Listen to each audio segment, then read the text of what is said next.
सैकड़ों साल पहले इंसान एक ऐसी प्रजाति हुआ करते थे जो बेहद कमजोर थी। छोटे छोटे जानवरों से भी अपनी रक्षा नहीं कर पाते थे। सचमुच ताकत और हिंसा के मामले में वे बहुत ही दयनीय थे।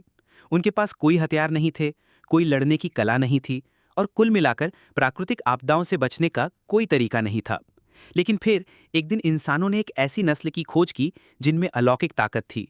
ये लोग इतने जबरदस्त शक्तिशाली थे कि इंसानों ने एकजुट होकर उन्हें नोबल्स यानी कुलीन कहना शुरू कर दिया। ये नोबल्स शुरुआत में इंसानों से थोड़ा सशंकित थे, लेकिन जल्द ही उन्हें एहसास हुआ कि इंसान तो पूरी तरह से निहत्थ थे और हानि रहित हैं। इंसानों का इन नोबल्स के प्रति अपार सम्मान इस बात के साथ मिलकर कि इंसान बिल्कुल रक्षाहीन थे, ने नोबल्स को एक खास दर्शन अपनाने के लिए प्रेरित किया, जिसे नोबल्स ऑब्लाइज कहा गया। इसका मतलब था कि हर नोबल का कर्तव्य है कि वो किसी भी कीमत पर इंसानों की रक्षा करे। इस तरह नोबल्स और इंसानों के बीच एक अनोखा रिश्ता बना। नोबल्स को साफ तौर पर सामान्य इंसानों से ऊपर माना जाता था और उन्हें सभी इंसानों का सम्मान और प्रशंसा मिलती थी। इंसान हर वो काम करते जो नोबल्स के लिए जरूरी था, और नोबल्स ये सुनिश्चित करते कि कोई भी मासूम इंसान को कभी चोट न पहुंचे। 800 साल से भी ज्यादा समय पहले रे, जो नोबल्स का मुखिया था और जिसे नोबल्स का टाइटल कहा जाता था, वो हाल ही में जागा। किसी अज्ञात हमलावर ने उसकी ताबूत को सुरक्षित स्थान से हटा दिया था। रे को देखकर हैरानी हुई कि दुनिया कितनी बदल चुकी थी। टेक्नोलॉजी इतनी तरक्की कर चुकी थी कि हर जगह वो इंसानों की ऐसी कृतियों को देखता था जो पहले कभी संभव नहीं थी।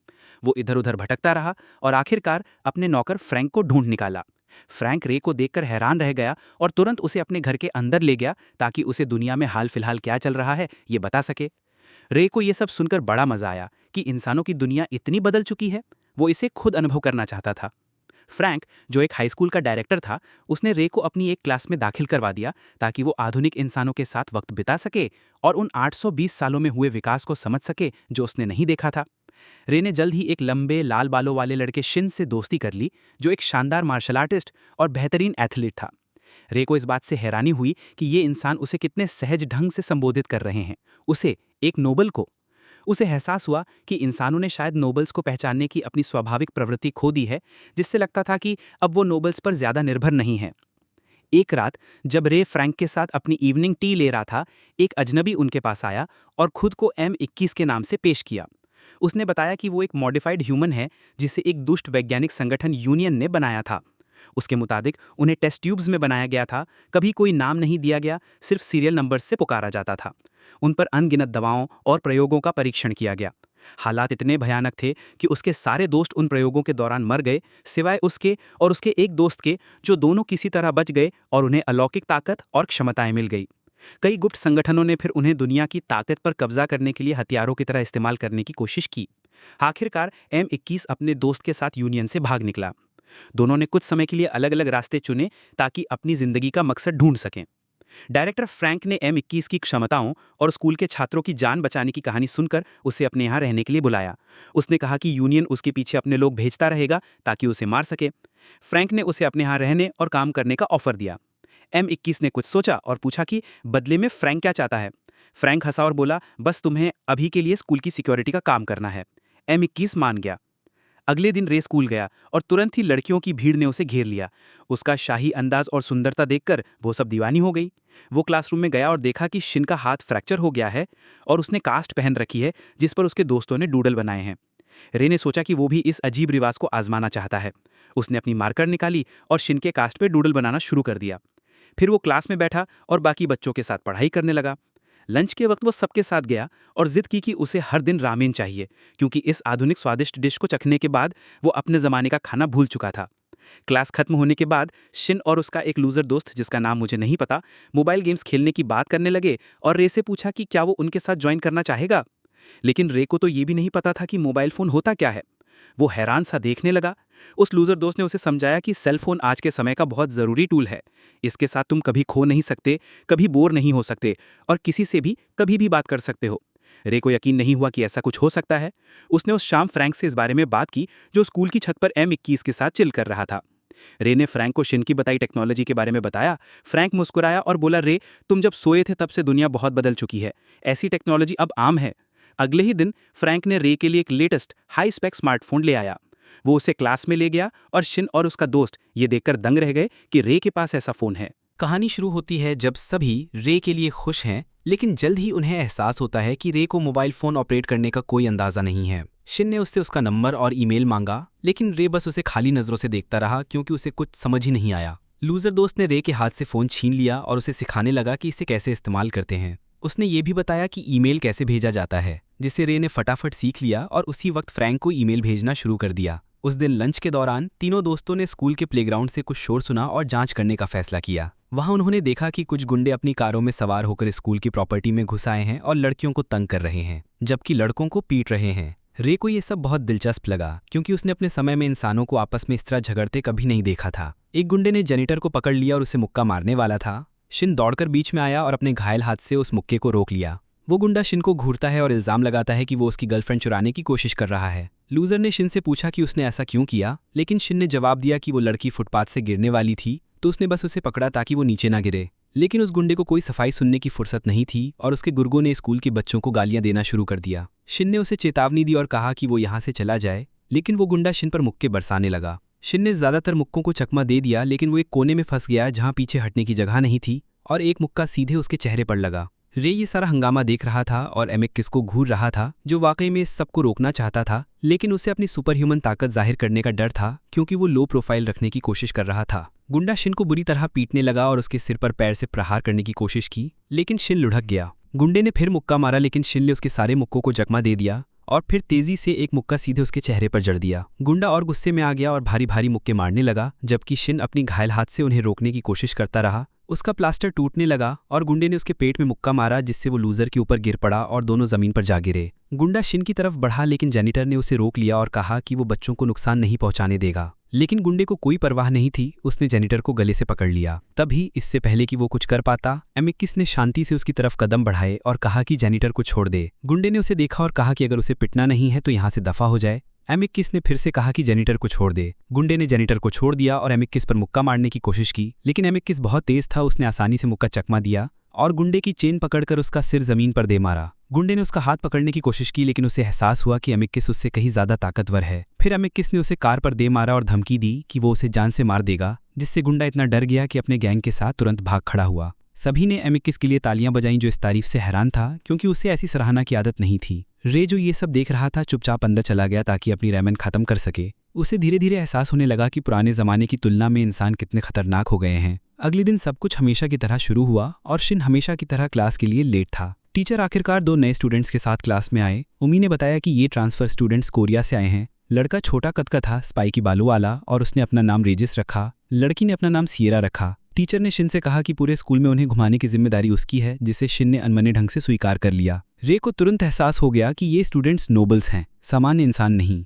नए स्टूडेंट्स को भी रे की असामान्य रूप से मजबूत ऑरा का पता चल गया, जो एक नोबल के लिए भी बहुत ताकतवर थी। दोपहर में लंच के लिए सब बैठे और शिन ने नोटिस किया कि ये नए स्टूडेंट्स भी रे की तरह मॉडर्न चीज़ों में उतने पारंगत नहीं थे। रेजिस चॉपस्टिक इस्तेमाल करने की कोशिश कर रहा था, लेकिन नाकाम रहा, जबकि सियरा ने बस एक चम्मच उठा लिया। उस दिन बाद में शिन, लूजर, रेजिस, सियरा और रे सभी फ्रैंक के घर चले गए, जहां वो चिल कर रहे थे। तभी फ्रैंक एमिकस के साथ अंदर आया और शिन और उसके दोस्तों को जगह गंदी करते देखकर हैरान और नाराज हुआ। लेकिन उसे पता था कि ये रे के दोस्त हैं, तो उसने कहा कि वो वेलकम है और किचन में बर्तन धोने चला गया। वो बाहर आया तो शिन ने बताया कि ना तो सियरा के पास और ना ही रेजिस के पास इस शहर में रहने की कोई जगह है। उसने पूछा कि क्या फ्रैंक उन्हें अपने यहाँ रख सकता है। फ्रैंक फिर से गुस्सा हुआ, लेकिन रे ने कहा कि उसे कोई दिक्कत नहीं है, जिसके बाद फ्रैंक को भी कहना पड़ा कि उसे कोई दिक्कत नहीं है। अगले दिन एक गुंडों का ग्रुप रे, शिन, लूजर और सियारा को रोक लेता है जब वो अपने घरों की ओर जा रहे थे। गुंडों ने उन्हें घेर लिया और उनमें से एक ने रे पर चाकू तान दिया। शिन ने उनसे कहा कि वो उसके दोस्तों को नुकसान ना पहुंचाएं और वो उनके साथ चलेगा। इसके बाद उन्हें गुंडों के अड्डे पर ले जाया गया। वहां ढेर सारे होलीगेंस ने उन्हें घेर लिया और उनका बॉस शिन को देखकर बोला कि आज उसे सबक सिखाया जाएगा। शिन ने लूजर को कहा कि वो सियरा और रे को लेकर एक तरफ हट जाए। जब वो अपना बैग फेंकता है और फाइट के लिए तैयार हो जाता है। एक लड़का उसकी तरफ तेजी से दौड़ता है, मुक्का मारने की कोशिश करता है, लेकिन शिन आसानी से उसका पंच डॉज कर लेता है। साथ ही पीछे से आने वाले एक और अटैक को भी वो चकमा दे देता है और उस लड़के को जमीन पर मुक्का मारकर गिरा देता है। एक दूसरा लड़का लकड़ी के डंडे से उस पर हमला करने की कोशिश करता है, लेकिन शिन उसे भी आसानी से डॉज करता है और घुटने से उसके चेहरे पर जोरदार प्रहार करता है। 2 और लड़के उस पर हमला करने की कोशिश करते हैं, लेकिन वो उनके अटैक्स को आसानी से चकमा देता है और एक तगड़ा काउंटर पंच मारता है। लेकिन अब वो थोड़ा घिरने लगता है। ढेर सारे लड़के एक साथ उस पर टूट पड़ते हैं और एक दुश्मन उसे पीछे से पकड़ लेता है। दूसरा लड़का उस पर हमला करने की कोशिश करता है। शिन किसी तरह अपनी रक्षा करता है, लेकिन फिर एक और लड़का पीछे से उसका गला दबाने की कोशिश करता है। ये देखकर रे उसकी मदद के लिए आगे बढ़ता है, लेकिन शिन जोर से चिल्लाता है, रे पीछे रहो, और अपनी जूजित्सु स्किल्स का इस्तेमाल करके उस बड़े लड़के को फेंक देता है। फिर भी वो पूरी तरह घिर चुका है और अब ओवरवेल्म होने वाला है। तभी रेजिस और M21 सीन पर पहुंचते हैं। रेजिस बीच में कूदने की कोशिश करता है, लेकिन M21 उसे रोक लेता है और कहता है, अपनी वियर्ड पावर को ह्यूमंस के सामने मत दिखाओ। रेजिस शिन की तरफ देखता है और उसे एहसास होता है कि शिन बिल्कुल हेल्पलेस नहीं है, बल्कि वो फिर से मोमेंटम पकड़ लेता है और सबको पीटना शुरू कर देता है। री हैरान है कि एक ह्यूमन इतनी अच्छे से अपनी और अपने आसपास के लोगों की रक्षा कर रहा है, क्योंकि ये तो नोबल्स का काम माना जाता था। लेकिन M21 उसे बताता है ह्यूमंस ने जरूरत पड़ने पर खुद की रक्षा करना सीख लिया है। तभी एक गून हारने वाले को हॉस्टेज के तौर पर पकड़ने की कोशिश करता है, लेकिन शिन उसे पहुंचने से पहले ही किक मार देता है। आखिरकार गुंडों का लीडर तंग आ जाता है और एक बंदूक निकालकर शिन की तरफ तान देता है। इस पॉइंट पर M21 बीच में कूदता है और लीडर के सामने पहुंचकर उसका हाथ पकड़ लेता है और उसे जमीन पर पटक देता है। एक दूसरा गून स्टील पाइप से M21 पर हमला करने की कोशिश करता है, लेकिन M21 सिर्फ अपनी बांह से उस पाइप को रोक लेता है। उधर गुस्से में भरा शिन उस लड़के के चेहरे पर फुल फोर्स से मुक्का मारने वाला होता है, लेकिन आखिरी मोमेंट पर M21 उसे रोकता है और कहता है, बस अब बहुत हो गया। शिन पीछे हटता है और उन गुंडों को कहता है, अगर तुम्हें मुझसे बदला लेना है तो मुझ पर अकेले अटैक करना। इसके बाद वो सब घर की ओर चल पड़ते हैं। रे कमेंट करता है कि पिछले कुछ सालों में ह्यूमंस बहुत सैवेज हो गए हैं। इस पर M21 गंभीरता से जवाब देता है, तुमने अभी तक नहीं देखा कि ह्यूमंस कितने सैवेज और हार्टलेस एक्ट्स करने में सक्षम हैं। अगले दिन सब एक साथ डिनर के लिए बैठते हैं। रेजिस और M21 हमेशा की तरह एक दूसरे से तकरार करते हैं। रेजिस को इस बात से नफरत है कि M21 ने अपनी ह्यूमैनिटी छोड़कर सुपर ह्यूमन पावर्स हासिल किए, जबकि M21 को रेजिस की ये बात बुरी लगती है कि वो उसे ह्यूमैनिटी का गद्दार कहता है। लेकिन तभी फ्रैंक, जो इन फ्री लोडर्स से तंग आ चुका है, दोनों को डांटता है और कहता है कि वो अपने पीछे का मैस साफ करें। सियरा, जो एक स्वीट हार्ट है, तुरंत साफ सफाई शुरू कर देती है। रेजिस फ्रैंक से बहस करता है कि रे को क्यों नहीं साफ करना पड़ता। फ्रैंक उसकी बात को इग्नोर करता है और कॉन्वर्सेशन को दूसरी तरफ मोड़ने की कोशिश करता है, लेकिन रेजिस जिद पकड़ लेता है और कहता है कि रे को भी साफ करना चाहिए। फ्रैंक उसे चुप कराने की कोशिश करता है, लेकिन तभी क्राइस्ट खड़ा हो जाता है और फ्रैंक की तरफ बढ़ता है। फ्रैंक डर जाता है कि रे अब क्या करेगा, लेकिन हैरानी की बात यह है कि रे बस एक खाली रैपर उठाता है, उसे कूड़ेदान में डालता है और चला जाता है। फ्रैंक राहत की सांस लेता है और साफ सफाई शुरू कर देता है। अगले दिन स्कूल में फ्रैंक और रे M21 को अपने चेंबर में बुलाते हैं। फ्रैंक उसे बताता है कि उसने M21 के लिए एक अलग बैंक अकाउंट खोल दिया है। M21 हैरान हो जाता है और पूछता है, ये क्यों किया। फ्रैंक उसकी तरफ देखता है और कहता है, तुम हमारे लिए काम कर रहे हो तो ऑब्वियसली तुम्हें एक बैंक अकाउंट चाहिए जहां हम तुम्हारी सैलरी भेज सकें। ये सुनकर वो पूरी तरह शॉक्ड हो जाता है, क्योंकि इससे पहले उसे हमेशा एक वेपन की तरह इस्तेमाल किया जाता था और कभी कोई सैलरी नहीं दी जाती थी। ये पहली बार है जब कोई उसे एक नॉर्मल ह्यूमन की तरह सैलरी देने की बात कर रहा है। वो दिल से उनका शुक्रिया अदा करता है और बाहर निकल जाता है। शाम को घर वापस जाते वक्त उसे दो लोग रोकते हैं।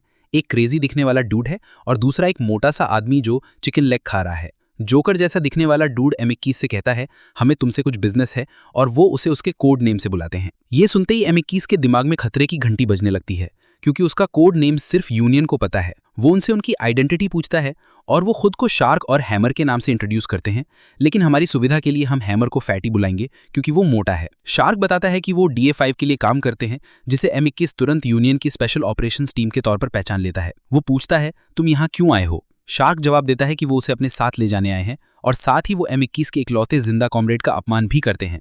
इससे M21 तुरंत गुस्से में आ जाता है। शार्क उसे और भड़काता है। M21 वुल्वरीन बन जाता है और शार्क पर हमला करने के लिए दौड़ता है, लेकिन शार्क उससे कहीं ज्यादा तेज है और उसके सारे अटैक्स को डॉज कर लेता है। फिर वो M21 के पेट में किक मारता है और उसके सीने पर पैर रखकर कहता है, तुम बस एक यूजलेस साइंस एक्सपेरिमेंट हो जिसे फेंक देना चाहिए। M21 फिर से वुल्वरीन बन जाता है और शार्क पर हमला करता है, लेकिन शार्क सही टाइम पर पीछे कूद जाता है। M21 खुद को रीपोजिशन करता है, लेकिन शार्क उसे सांस लेने का मौका नहीं देता और चाकू लेकर उस पर हमला करता है। M21 पहला अटैक मुश्किल से रोक पाता है, लेकिन शार्क लगातार हमला करता रहता है, जिससे M21 के लिए रक्षा करना और भी मुश्किल हो जाता है। M21 अपनी पूरी ताकत लगा के अपनी रक्षा करने की कोशिश कर रहा है, लेकिन उसे जल्दी ही एहसास हो जाता है कि शार्क उससे कहीं ज्यादा ताकतवर है। अगर ये सब ऐसे ही चलता रहा तो उसके पास बचने का कोई मौका नहीं है। आखिरकार शार्क उसकी डिफेंस को तोड़ देता है और उसके कंधों और टांगों पर गहरे घाव कर देता है।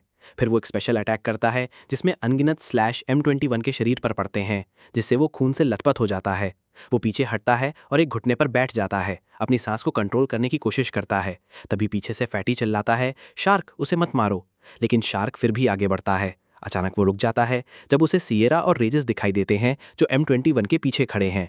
M21 पीछे मुड़ता है और उन्हें देखकर शॉक्ड हो जाता है। वो चिल्लाता है, तुरंत यहाँ से चले जाओ, तुम्हें यहाँ होना ही नहीं चाहिए था। लेकिन रेजिस अपनी ताकत पर कॉन्फिडेंट है और शार्क से बात करने लगता है। इससे शार्क को गुस्सा आता है और वो रेजिस पर हमला करने की कोशिश करता है, लेकिन M21 बीच में आ जाता है। वो हिट ले लेता है और रेजिस को बचा लेता है। फिर भी रेजिस को कोई फर्क नहीं पड़ता और वो फिर से बात शुरू कर देता है। इस बार M21 गुस्से में चिल्लाता है, चुप कर रेजिस। ये सुनकर रेजिस हैरान रह जाता है। शार्क फिर आगे बढ़ता है, लेकिन आधे रास्ते में रुक जाता है जब एक नया आदमी M21 के पीछे लैंड करता है। वो शार्क को रुकने के लिए कहता है। M21 पीछे मुड़ता है और देखता है कि ये क्रैंच है, DA5 का लीडर। क्रैंच शार्क को कहता है, पीछे हट जा, हमें उसे जिंदा चाहिए। फिर वो M21 से कहता है, तू हमारे साथ चल रहा है। M21 बिना किसी और विरोध के उनके साथ जाने को तैयार हो जाता है, बशर्ते वो रेजिस और सिएला को बिना नुकसान पहुंचाए छोड़ दें। क्रंच इसकी गारंटी देता है और फिर वे M21 को अपने साथ ले जाते हैं। रेजिस और सिएरा फ्रैंक के घर लौटते हैं। जब फ्रैंक उनसे M21 के बारे में पूछता है, रेजिस बस कंधे उचका के टाल देता है, क्योंकि उसे M21 पर गुस्सा है कि उसने उसे लड़ने से रोका। फ्रैंक सिएरा से पूछता है कि हुआ क्या था। सिएरा बताती है कि वो वापस आ रहे थे जब उन्होंने M21 को 2 अनजान लोगों के साथ देखा। उनके बीच कुछ झगड़ा सा लग रहा था, लेकिन आखिर में M21 अपनी मर्जी से उनके साथ चला गया। फ्रैंक उसे थैंक्स बोलता है और सोच में पड़ जाता है कि आखिर हुआ क्या होगा। उसे लगता है कि सिएरा जिन लोगों की बात कर रही है वो यूनियन के मेंबर्स होंगे, लेकिन उसे समझ नहीं आता कि M21 ने रेजिस और सिएरा को बचाने के लिए उनके साथ गया, या वो वाकई में एक जासूस था जो रे के बारे में इन्फॉर्मेशन इकट्ठा करने के लिए भेजा गया था और अब उसका काम पूरा होने के बाद वो लौट गया। M21 को एक सेफ हाउस में ले जाया जाता है, जहां शार्क उसे पीटना शुरू कर देता है ताकि वो इन्फॉर्मेशन दे, लेकिन क्रैंच उसे रोकता है और M21 से पूछता है कि उस कॉफिन का क्या हुआ जिसे रिट्रीव करने का टास्क उसे दिया गया था। जब M21 जवाब देने से मना कर देता है, क्रैंच पूछता है, क्या तुम्हें ह्यूमंस ने चुप रहने का ऑर्डर दिया है? इससे M21 को एहसास होता है कि उन्हें नहीं पता कि उसने यूनियन को धोखा दिया था और नॉवलिस्ट को कॉफिन से रिहा कर दिया था। शार्क फिर से उसे लात मारना शुरू कर देता है और कहता है, तेरा मिशन अब कोई मायने नहीं रखता, क्योंकि DA5 का मिशन प्रायोरिटी है। M21 को लगता है कि उस सिचुएशन को अपने फायदे के लिए यूज कर सकता है। वो टाइम गेन करने के लिए कहता है, मैं तुम्हें इन्फॉर्मेशन दूंगा, लेकिन पहले एक डील करनी होगी। क्रैंच उससे कहता है, तू बार्गेन करने की पोजीशन में नहीं है। अगर मैं चाहूँ तो यूनियन का ट्रूथ सीरम यूज कर सकता हूँ। M21 बस स्मर्क करता है और कहता है, वो ट्रूथ सीरम मुझ पर काम नहीं करेगा, मैं मर जाऊंगा, लेकिन तुम्हें वो इन्फॉर्मेशन नहीं दूंगा जो तुम चाहते हो। डील ही एकमात्र रास्ता है। क्रैंच पूछता है, तू क्या चाहता है? M21 जवाब देता है, मुझे अपने सारे साथियों के बारे में इन्फॉर्मेशन चाहिए जो M24 में मरे थे। क्रैंच करता है कि उसके पास वो इन्फॉर्मेशन नहीं है, लेकिन M21 जानता है कि DA5 में एक हैकर है और कहता है, तुम्हारे पास एक हैकर है टाउ, यूनियन के सिस्टम को हैक करना उसके लिए बच्चों का खेल है। पीछे से टाउ स्माइल करता है और कहता है, वो बिल्कुल सही कह रहा है। क्रंच डील फाइनल करता है और इन्फॉर्मेशन मांगता है, लेकिन M21 कहता है, मुझे भूख लगी है, पहले खाना फिर बात। वो जितना हो सके टाइम गेन करने की कोशिश कर रहा है। शार्क और फैटी को M21 की निगरानी के लिए छोड़ दिया जाता है। शार्क तुरंत उसे मारना शुरू कर देता है और इन्फॉर्मेशन मांगता है, लेकिन M21 कहता है, मैं तब तक कुछ नहीं बताऊंगा जब तक मुझे मेरी डील का हिस्सा नहीं मिलता। शार्क को गुस्सा आता है और चाकू निकाल के उसे धमकाता है। M21 उसका ब्लफ कॉल करता है और कहता है, अगर तू मुझे मार देगा तो क्रंच के डायरेक्ट ऑर्डर्स के खिलाफ जाएगा और जो इन्फॉर्मेशन मैं दे सकता था वो कभी नहीं मिलेगा। तभी एक लंबे बालों वाला लड़का टाउ के साथ आता है और शार्क को रुकने के लिए कहता है। शार्क अपनी भड़ास अपने साथी पर निकालता है और उस लंबे बालों वाले लड़के को सॉफ्टी कह के ताना मारता है। कहता है कि उसने महिलाओं और बच्चों को जिंदा छोड़ दिया, जबकि उनका काम उस एरिया को क्लियर करना था। लंबे बालों वाला लड़का, जिसे मैं अब से पोनी कहूंगा क्योंकि उसकी पोनी टेल है, जवाब देता है कि वो लोग हानि रहित थे, इसलिए उसने उन्हें छोड़ दिया। लेकिन शार्क खुलासा करता है कि पोनी के जाने के बाद उसने उन सबको मार डाला। ये सुनकर पोनी गुस्से में अपनी गन निकालता है और शार्क पर निशाना साधता है, लेकिन टाओ जल्दी से उसका हाथ पकड़ लेता है और कहता है, कोई बेवकूफ़ी मत करो। शार्क बस पास से गुजरता है और कहता है, मैं M21 से इन्फॉर्मेशन किसी न किसी तरह निकाल लूंगा। दूसरी तरफ रेजिस स्कूल से लौट रहा है। शिन अपनी टांग पर चोट के साथ लंगड़ा रहा था और लूजर के साथ जा रहा था जब अचानक उसकी नज़र दूर एक इमारत पर खड़े शार्क और फैटी पर पड़ी।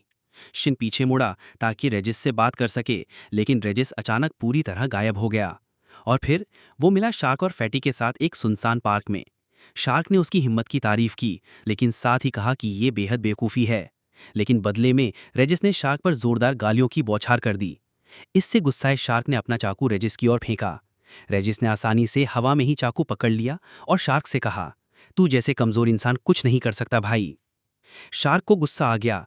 वो अपने चाकुओं के साथ रेजिस की ओर दौड़ा और उस पर हमला करने की कोशिश की, लेकिन रेजिस ने आसानी से उसके सारे हमलों को चकमा दे दिया, पीछे हटते हुए। और फिर अचानक रेजिस ने अपनी खास स्किल का इस्तेमाल किया, जिसने शार्क के पूरे शरीर को जमा दिया। रेजिस ने सीधा मुक्का मारने की कोशिश की, लेकिन शार्क ने किसी तरह उसे आंशिक रूप से रोक लिया, जिससे उसके चेहरे पर सिर्फ एक खरोंच आई। शार्क ने फिर से हमला करने की कोशिश की, लेकिन रेजिस ने फिर से टाइम स्टॉप स्किल यूज़ की और एक और हिट मारने की कोशिश की। इस बार शार्क ने बाल बाल बचा लिया, अपनी जान बचाते हुए। दोनों फिर से एक दूसरे पर टूट पड़े, लेकिन तभी फैटी ने छोटे छोटे ढेर सारे विस्फोटक फेंके, जिससे दोनों को पीछे हटना पड़ा। फैटी ने शार्क को एक गोली दी और कहा, रेजिस को हल्के में मत ले भाई। शार्क ने अनमने ढंग से गोली मुंह में डाली और अचानक उसकी मांसपेशियां बढ़ने लगीं। उसका ऑरा पूरी तरह बदल गया। उसकी स्पीड इतनी तेज हो गई कि एक पलक झपकते ही वो रेजिस के पीछे पहुंच गया और हमला करने की कोशिश की। लेकिन रेजिस ने पीछे छलांग लगाई, हैरान होकर। फिर भी शार्क फिर से उसके पीछे आ गया। रेजिस ने जब मुक्का मारने की कोशिश की, शार्क ने उसे चकमा दे दिया। शार्क ने फिर से चाकू फेंका, लेकिन रेजिस ने उसे आसानी से रोक लिया। रेजिस ने अपनी स्पेशल स्किल फिर से यूज करने की कोशिश की, लेकिन इस बार वो काम नहीं की। शार्क हंसा और बोला, तेरा वो ट्रिक अब मुझ पर काम नहीं करेगा भाई। और फिर उसने रेजिस का मजाक उड़ाया। इससे रेजिस को गुस्सा आ गया और इससे पहले कि शार्क कुछ समझ पाता, रेजिस उसके पीछे पहुंच गया और उसकी रीढ़ की हड्डी पर जोरदार मुक्का मारा। शार्क दर्द से चिल्लाया, क्योंकि उसे कभी नहीं लगा था कि रेजिस इतना ताकतवर हो सकता है। वो मर ही जाता, लेकिन रेजिस ने खुद को बीच में रोक लिया। तभी फैटी ने सबका ध्यान अपनी ओर खींचा और जमीन पर बेहोश पड़े शिनो लूजर के शरीर दिखाए। उसने रेजिस से कहा कि चुपचाप उसके साथ चले।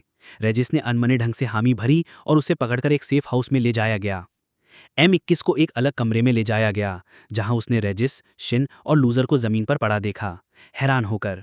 शार्क ने धमकी दी कि अगर उसने बात नहीं की तो वो सबको मार देगा, लेकिन M21 ने मुंह फेर लिया और कहा कि रेजिस तो बस एक नाकारा बच्चा है, उसे कोई फर्क नहीं पड़ता, वो जो चाहे कर सकते हैं। लेकिन रेजिस का तीखा मुंह तो वहीं रहा।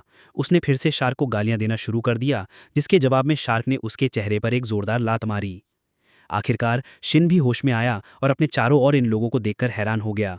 उसकी नज़र तुरंत अपने बेहोश दोस्त लूजर पर गई। उसने उसे जगाने की कोशिश की और जैसे ही लूजर होश में आया, शिन ने चारों ओर देखा और रेजिस को चोटिल हालत में और दूर खड़े M21 को देखा। उसने M21 से पूछा, ये सब क्या हो रहा है? लेकिन M21 ने कोई जवाब नहीं दिया। रेजिस ने बीच में टपकते हुए कहा, M21 ने अपनी इंसानियत को ताकत के लिए बेच दिया है, तो उससे ज़्यादा उम्मीद मत कर भाई। दोनों कंफ्यूज हो गए और M21 से बात करने की कोशिश की, लेकिन उसने फिर भी जवाब नहीं दिया। शार्क ने शिन को कॉलर से पकड़कर उठाया और उसके गले पर चाकू रख दिया, M21 से जवाब मांगते हुए। लेकिन M21 टस से मस नहीं हुआ। उसने कहा कि वो इन बच्चों को सिर्फ कुछ रैंडम हाई स्कूलर्स के तौर पर जानता है, जो उस स्कूल में पढ़ते थे जहां वो तैनात था। शार्क को गुस्सा आ गया। उसने शिन को जमीन पर पटक दिया और उसके सिर पर लात मार दी। पॉनी ने उसे शांत करने को कहा, लेकिन शार्क ने उसे चुप रहने को कहा, ये बोलते हुए कि इनका कोई फायदा नहीं, तो इनके जीने मरने से कोई फर्क नहीं पड़ता। उसने ये भी कहा कि इनका मरना बेहतर है, क्योंकि अब इन्होंने हमें देख लिया है। ताओ ने उसे रोकते हुए कहा कि उनकी यादाश्त को मिटाने के लिए ड्रग्स या राशन काफ़ी हैं, बच्चों को मारने की ज़रूरत नहीं। लेकिन क्राइंस ने बीच में टोकते हुए कहा कि इन बच्चों को मरना ही होगा, जिससे पॉनी और ताऊ दोनों चुप हो गए। शार्क को यह सुनकर खुशी हुई। उसने ताऊ को धक्का देकर रास्ता बनाया और लूजर की ओर बढ़ा, लेकिन शिन ने उसका पैर पकड़ लिया और छोड़ने से इनकार कर दिया। शार्क ने शिन को झटक दिया और लूजर को मारने का फैसला किया, लेकिन रेजिस, जो अभी भी खास हथकड़ियों से बंधा हुआ था जो उसकी शक्तियों को रोक रही थी, उनके बीच में कूद पड़ा। फ्रैंक के ठिकाने पर सियरा फ्रैंक को रे के पास आई और बोली कि रेजिस के साथ कुछ गड़बड़ हो गई है। उसने बताया कि उसका और रेजिस का एक बहुत हल्का न्यूरल कनेक्शन है, जिसे दोनों महसूस कर सकते हैं। उसके मुताबिक ये कनेक्शन तभी टूटता है जब उनमें से कोई एक बेहोश हो या मर जाए, यानी अभी रेजिस या तो बेहोश है या मर चुका है। उसने उनकी मेहमान नवाजी के लिए शुक्रिया अदा किया और कहा कि वो रेजिस को ढूंढने जा रही है। फ्रैंक ने रे से कहा कि शिन ने उसे ईमेल किया था कि वो और उसका लूजर दोस्त गेम खेलने के लिए आ रहे हैं, लेकिन अब जब उसने कांटेक्ट करने की कोशिश की तो दोनों में से कोई फ़ोन नहीं उठा रहा। ये सुनकर रे तैयार हो गया और वो दोनों सियरा के पीछे चल पड़े। सेफ हाउस में रेजिस आखिरकार होश में आया और खुद को EA5 गुट के लोगों के सामने घिरा देखा। शार्क ने M21 से कहा कि वो जो भी जानकारी रखता है उसे बता दे, नहीं तो वो रेजिस के गले पर चाकू रख देगा। लेकिन M21 ने फिर से मुंह फेर लिया और कहा कि रेजिस तो बस एक नाकारा बच्चा है, उसे कोई फर्क नहीं पड़ता। लेकिन रेजिस का तीखा मुंह फिर चला और उसने शार्क को गालियां देना शुरू कर दिया, जिसके जवाब में शार्क ने उसके चेहरे पर एक तेज लात मारी। आखिरकार शिन भी होश में आया और अपने चारों ओर इन लोगों को देखकर हैरान हो गया। उसकी नज़र तुरंत अपने बेहोश दोस्त लूजर पर गई। उसने उसे जगाने की कोशिश की और जैसे ही लूजर होश में आया, शिन ने चारों ओर देखा और रेजिस को चोटिल हालत में और दूर खड़े M21 को देखा। उसने M21 से पूछा, ये सब क्या हो रहा है? लेकिन M21 ने कोई जवाब नहीं दिया। रेजिस ने बीच में टपकते हुए कहा, M21 ने अपनी इंसानियत को ताकत के लिए बेच दिया है, तो उससे ज़्यादा उम्मीद मत कर भाई। दोनों कंफ्यूज हो गए और M21 से बात करने की कोशिश की, लेकिन उसने फिर भी जवाब नहीं दिया। शार्क ने शिन को कॉलर से पकड़कर उठाया और उसके गले पर चाकू रख दिया, M21 से जवाब मांगते हुए।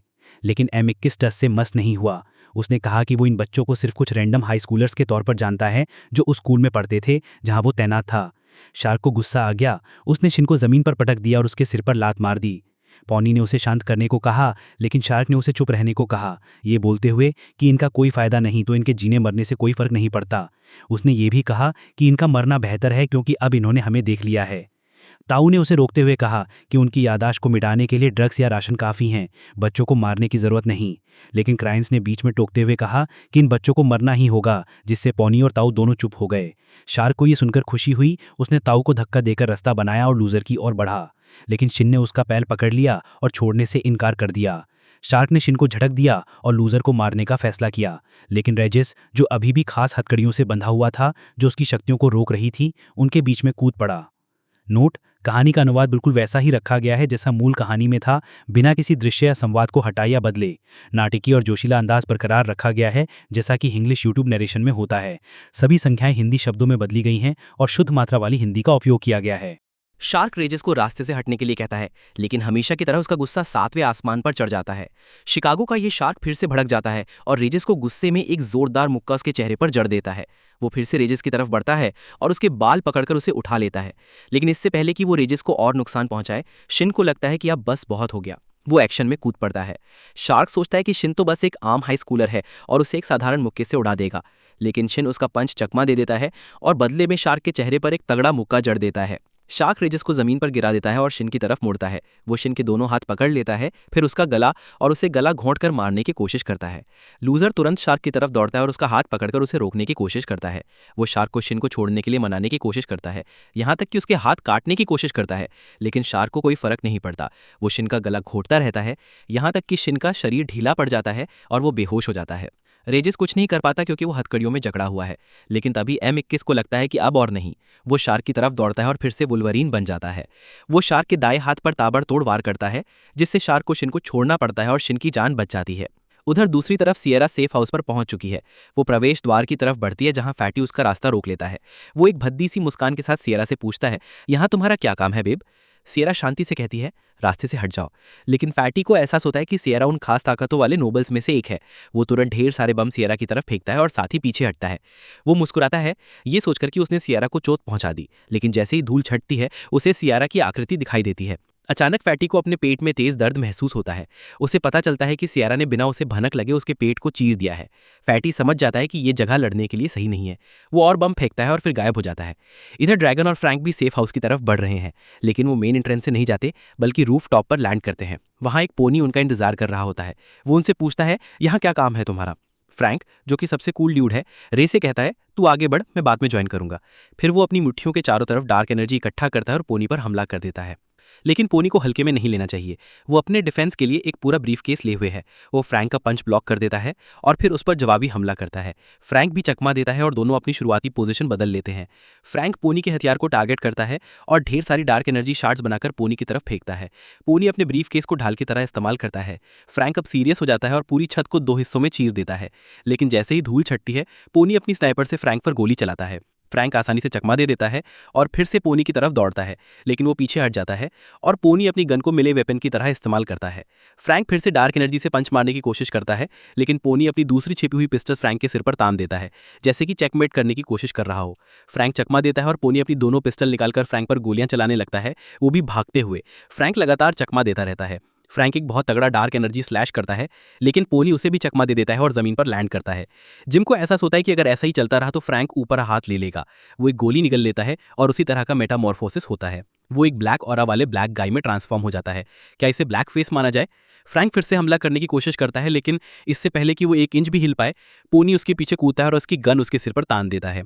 इधर M21 को पता है कि अगर शार्क रिकवर कर गया तो वो उसे हरा नहीं पाएगा। वो हमला करता है, लेकिन शार्क खुद को डिफेंड करता है और M21 को लात मारकर पीछे धकेल देता है। फिर वो अपनी तलवार हवा में लहराता है जो M21 के कपड़ों को चीर देती है और उसके वॉन्ड अप मसल्स दिखने लगते हैं। शार्क को अपने शरीर पर थोड़ा असुरक्षित महसूस होता है और वो M21 पर ताबड़तोड़ तलवार के वार करता है। M21 चकमा देता है और आखिरकार शार्क का हाथ पकड़ लेता है। शार्क उसे चाकू मारने की कोशिश करता है, लेकिन M21 उसे फिर से लात मारता है, इस तरह कि वो उन बच्चों के ठीक सामने खड़ा हो जाता है। शार्क अपने सबसे तगड़े स्लैश में से एक करता है, ये जानते हुए कि M21 हटेगा नहीं, क्योंकि अगर वो हटा तो पीछे बच्चे मर जाएंगे। M21 वही करता है जो शार्क चाहता था। वो सारा डैमेज ले लेता है, जिससे वो चोटिल हो जाता है और घुटनों के बल गिर पड़ता है। शार्क उसके पास जाता है और कहता है हार मान ले, लेकिन M21 फिर से खड़ा हो जाता है। शार्क अपनी चाकू उठाता है ताकि फाइट को खत्म कर सके, लेकिन ठीक उसी वक्त रेजिस अपनी हथकड़ियां तोड़ देता है और M21 के सामने आ जाता है। वो शार्क के पेट में एक जोरदार मुक्का मारता है, जिससे वो दीवार में जाकर टकराता है। रेजिस M21 को पीछे हटने के लिए कहता है और शार्क से लड़ने के लिए तैयार हो जाता है। शार्क तुरंत खड़ा होता है और अपनी गोली खा लेता है, क्योंकि उसे पता है कि अपनी नॉर्मल फॉर्म में वो रेजिस का मुकाबला नहीं कर सकता। लेकिन रेजिस को जैसे कोई फर्क ही नहीं पड़ता, वो रैम्पेज मोड में है। वो शार्क को जंप किक मारता है, फिर उसके सिर पर मुक्का जाड़ देता है, जिससे वो दूर जाकर गिरता है। शार्क घुटनों के बल बैठ जाता है।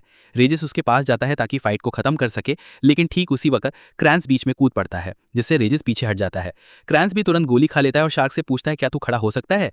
शार्क खुशी से खड़ा हो जाता है, ये सोचकर कि क्रैंस के साथ मिलकर वो इस फाइट को खत्म कर देगा। लेकिन सबके लिए हैरानी की बात यह है कि क्रैंस सीधा शार्क के पेट में मुक्का मारता है, जिससे उसका पेट चिर जाता है। तो दोस्तों यहां से शुरू होता है हमारा एपिक शोडाउन।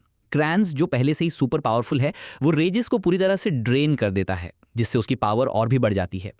रेजिस उसकी तरफ घृणा भरी नजरों से देखता है और अपने जादुई ब्लास्ट को क्रैंस पर दागता है। लेकिन क्रैंस यार वो तो बस उसे एक झटके में हवा में उड़ा देता है, जिससे रेजिस को तगड़ा शॉक लगता है।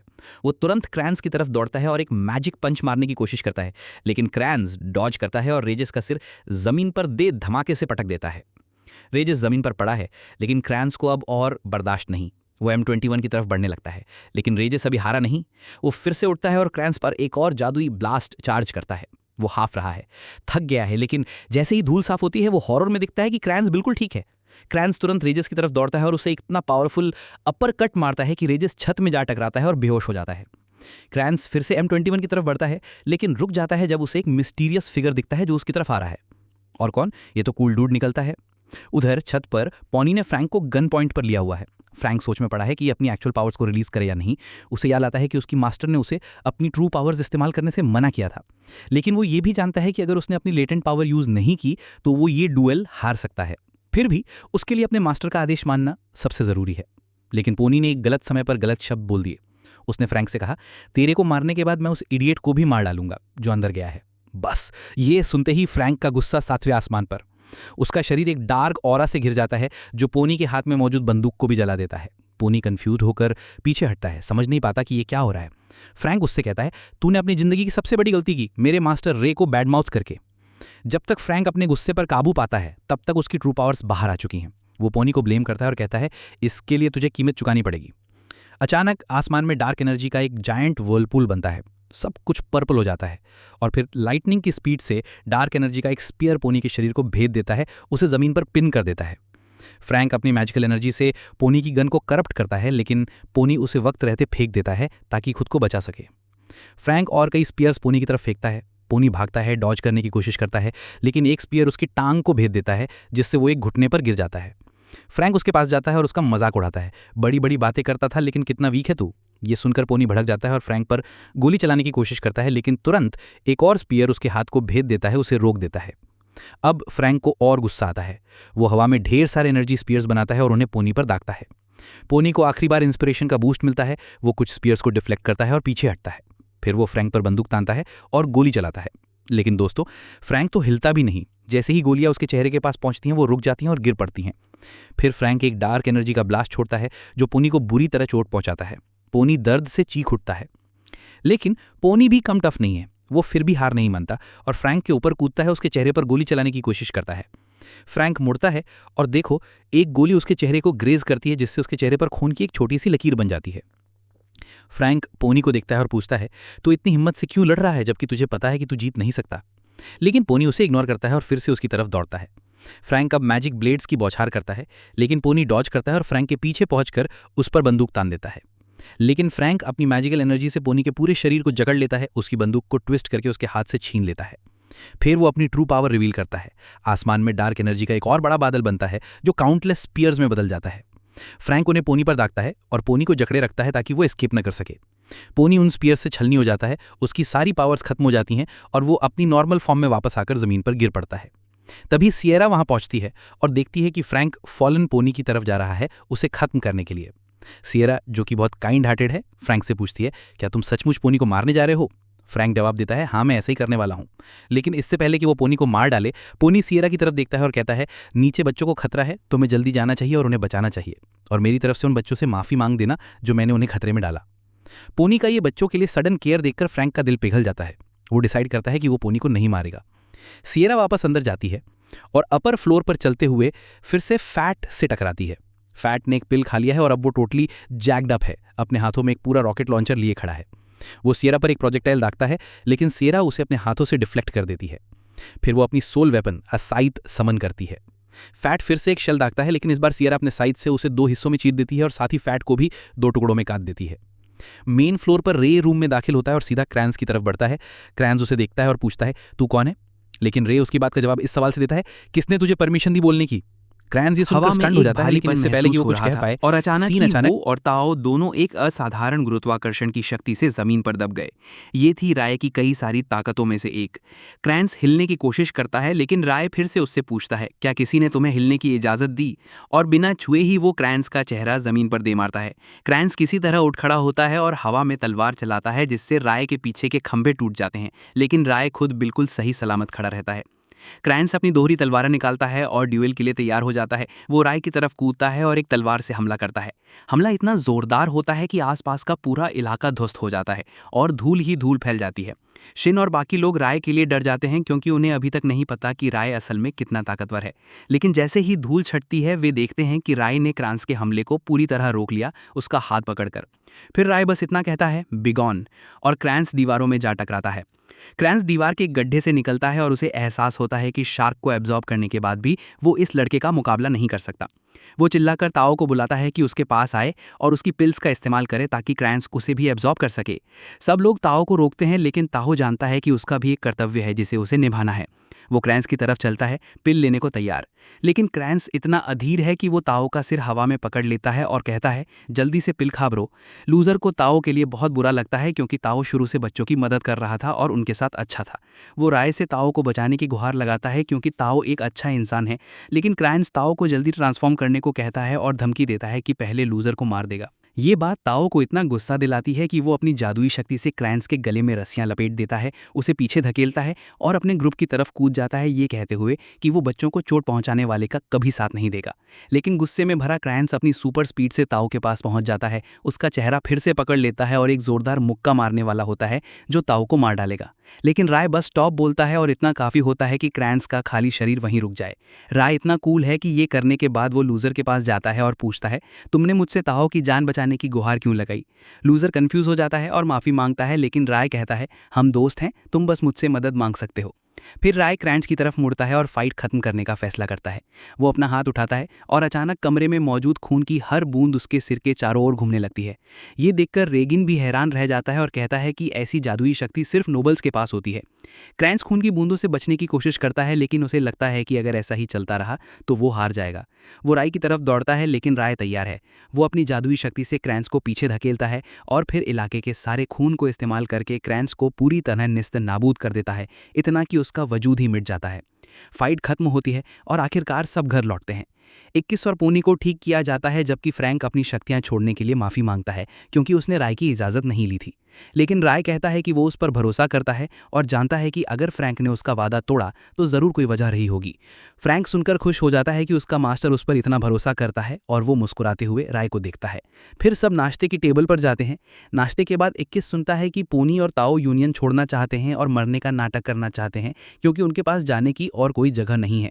इससे पहले कि कोई ये बात सुन ले, वो फ्रैंक के पास जाता है और उनके जाने से पहले उनके सामने झुककर गुहार लगाता है कि इन दोनों को अपने साथ रहने दे, क्योंकि यूनियन उन्हें ढूंढकर मार डालेगी। फ्रैंक मुस्कुराता है और कहता है, तुम्हें किसी चीज के लिए मुझसे गुहार लगाने की जरूरत नहीं, ये तुम्हारा भी घर है। बेशक ये दोनों यहाँ रह सकते हैं, क्योंकि ये हमारे लिए जरूरी एसेट्स भी हो सकते हैं।